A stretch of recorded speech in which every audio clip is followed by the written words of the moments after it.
I'm Avery. The air in the Summit Grill was thick with tension as I sat across from my father, Henry. He had a self-satisfied smile on his face, thinking he had outsmarted me. The glass windows framed the breakwater light against the pale horizon, but I hardly noticed the view. He raised his glass of wine and said, "To your freedom, Avery. No more carrying that old cottage alone. I've relieved you of the burden." His words were like icicles, piercing through me. I let my glass touch his, but I didn't take a sip. Halfway through the meal, my lawyer, Maya, walked in.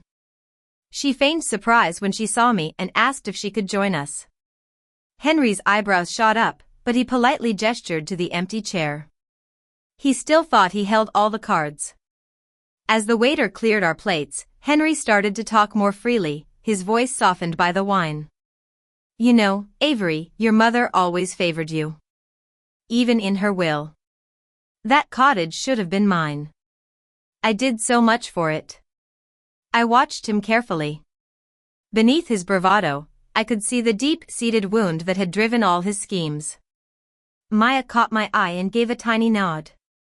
Just then, the waiter brought fresh glasses of wine. Maya leaned forward and said in a calm, conversational tone, "Henry, I happened to stop by the registry this week. There are some interesting documents filed under your name." Henry's fork froze in mid-air. "What documents?" he asked. Maya reached into her bag and slid a folder across the table. Inside were copies of the trust filings, stamped and dated 3 days ago. This cottage is now part of an irrevocable trust, with Avery as the lifetime beneficiary. Any deed you try to make is void. Henry's face darkened. He shuffled through the papers as if disbelief could make them disappear. "You can't do this to me." "I already had a buyer," he said. Maya's voice was cold and clinical. "The so-called buyer is linked to a shell account in Greenville, tied to one of your gambling friends. The funds never cleared escrow. If you said otherwise, it's fraud." Henry slammed the folder shut. "You think you're smart. But I've put years into that property. I paid the bills when your mother couldn't. Avery owes me." I felt the anger rising, but I kept my composure. "I don't owe you theft," I said firmly. He leaned closer, his voice dropping to a whisper. "You don't understand. I'm in deep debt. Lenders are hounding me. Selling the cottage was my only way out." Maya's expression hardened. "Forging a signature and exploiting your own daughter is document fraud, attempted theft by deception, and financial exploitation of a family member. The district attorney could press charges tomorrow." For a moment, Henry's confidence crumbled. His eyes darted towards the window where the lighthouse blinked against the darkening sky. Then he straightened up and said, "So what now? Are you going to arrest me?" "Not yet," Maya replied. "Prosecutors often consider restitution. If you start repaying and cooperate, it might affect how the charges are pursued. But make no mistake, you're in trouble." Silence filled the air, as thick as the tide outside. Henry shifted in his chair, looking suddenly smaller. I realized this dinner was not a farewell but the beginning of his reckoning. It all started after my mother's death. I was 26 then, still young and naive, trying to come to terms with the loss. The probate judge in Rockport signed the papers transferring the cottage to me. It felt more like a heavy burden than an inheritance. My father, Henry, was a restless man. He was always chasing quick money, involved in all sorts of get-rich-quick schemes. The cottage had been in a state of disrepair, with the roof shingles curling, windows rotting, and floors sagging. I worked odd jobs in the nearby town of Bar Harbor during the day and spent my nights fixing up the cottage. Each repaired beam was a way for me to connect with my mother, a memory I didn't want to lose. Over the years, Henry's calls for money became a regular occurrence. He needed bridge loans, cash for car repairs, and help with mortgage payments on a house he thought he could flip. I always said yes, thinking it was my family duty. I told myself that if I refused, he would fall apart. But in reality, I believed that by controlling the money, I could keep him in check. The cottage was my haven. Every winter, I would stoke the wood stove and watch the snow pile up against the stone steps. It was a reminder that I could endure. Then, one evening, my cousin, Ethan, called. His voice was full of unease. He told me he was at a bar in Rockport, half listening to the chatter over cheap beer, when he heard my father bragging about selling the cottage within the week. A deal was already in place, and the money was as good as in his pocket. Ethan also told me that Maya, who worked at the Registry of Deeds, had flagged some rushed documents with suspicious signatures. She promised to keep an eye on them. Ethan offered to come over and help, but I refused. I thought it was safer to handle everything myself. I hated myself for hurting his feelings, but I couldn't let anyone mess up my plan. A few days later, Henry came to the cottage just after noon. The lake was still under the pale winter sky, and the bare birches stood like silent guards at the edge of the yard. He walked in, looking like he was bringing good news. He took an envelope from his pocket and placed it on the kitchen table with a flourish. A cashier's check for $12,000 slid out. "There," he said, sitting down across from me. "This is enough for you to start over. You can find a place in Portland or even Boston. The cottage is sold for $3 million. It's the smart thing to do." I stared at the check, my fingers lightly touching the steel key hanging around my neck. "You sold the cottage," I said calmly. He quickly replied, "You've been too busy to take care of it.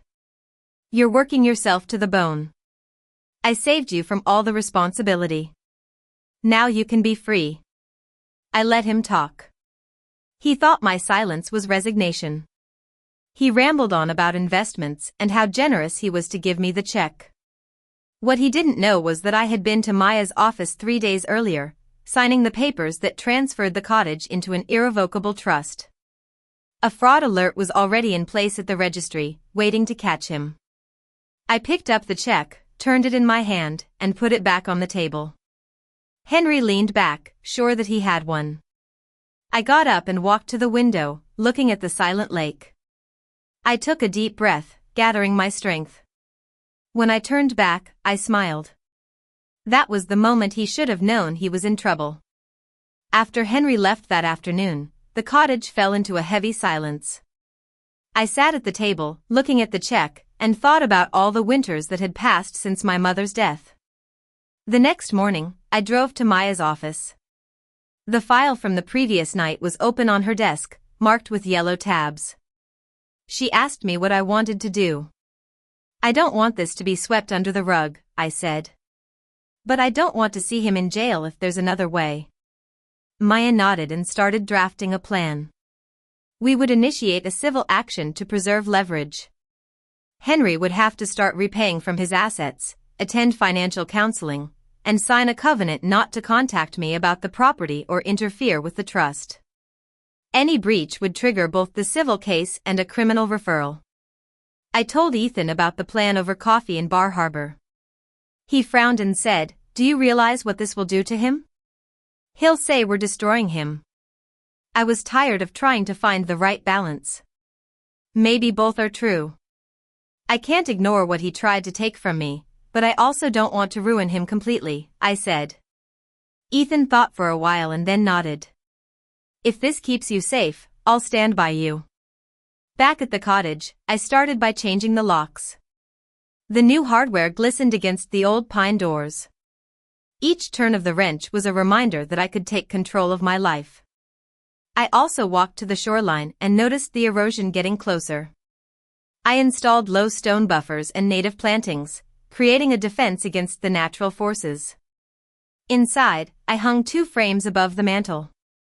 One held my mother's original deed, the paper yellowed but still legible. The other displayed the new trust certificate, a symbol of my newfound security. Henry tried to get around the situation. He called Ethan, trying to play the family loyalty card, saying I had been turned against him. But Ethan didn't give in. He told Henry to talk to Maya if he wanted to discuss money or the house. Hearing that gave me a strange sense of relief. At my next meeting with Maya, I admitted something I had been afraid to say. The more I try to control everything, the lonelier I feel. I think if I control every detail, nothing can hurt me, but it leaves no room for others. Maya closed the file gently. Safety is important, but you can't live in a cage. You need to open the gate sometimes. Her words stayed with me as the summer came to an end. By late August, Bar Harbor was full of tourists. The farmers' market was filled with crates of strawberries and jars of jam. Harbor Park was crowded with families enjoying the music by the bay. It seemed like the town was untouched by the drama in my life. Henry had started making restitution under Maya's supervision. The payments were small, taken from his wages as a mechanic, but they were on time. I kept all the receipts in a folder, not for revenge, but because the record was important. I decided to do something positive. I set up a small grant through a local land trust to help homeowners fight deed fraud. Within weeks, I received a few applications. It made me feel like my vigilance was finally building something. Then, a letter came from Henry. There were no apologies, just a simple request to stand at the road and look at the cottage one more time. I took the letter to the lake and read it on the granite steps where my mother used to sit. The request was small compared to the damage he had done, but it stirred up complicated feelings. After thinking about it for days, I allowed him one supervised visit from the gravel shoulder beyond the gate. When he came, he kept his distance. He looked at the rooflines, the stone chimney, and the birches swaying in the breeze. His face was unreadable, but his silence was the closest thing to respect I had ever received from him. As September arrived, I understood that the future would be about setting boundaries. A year passed, marked by small, steady steps. Maya sent me monthly updates on Henry's partial compliance. The payments were made, and the counseling sessions were attended. When I met Maya in her office in Rockport, she spread the file on the desk. He's meeting the terms, not perfectly, but consistently. We can keep the civil action on hold for now, she said. I nodded. It wasn't forgiveness I felt, nor was it anger. It was a quiet realization that I couldn't fix him, but I could fix the boundaries he had crossed. Back at the cottage, the air carried the first hint of autumn. I had prepared a shadow box for the mantel. Inside, I placed the steel key I had worn around my neck, the trust certificate with Maya's filing stamp, and a photograph of the cottage that my mother had taken. They told a story of survival, of what was almost lost and what had been reclaimed. I stood back and looked at the display. The key no longer needed to be close to my skin. It belonged there, behind the glass, as a symbol of the past and a promise for the future. The cottage breathed with its own quiet life around me, and I knew that its story was mine to write. The boundary I had set was mine to keep, and I was ready to face whatever came next.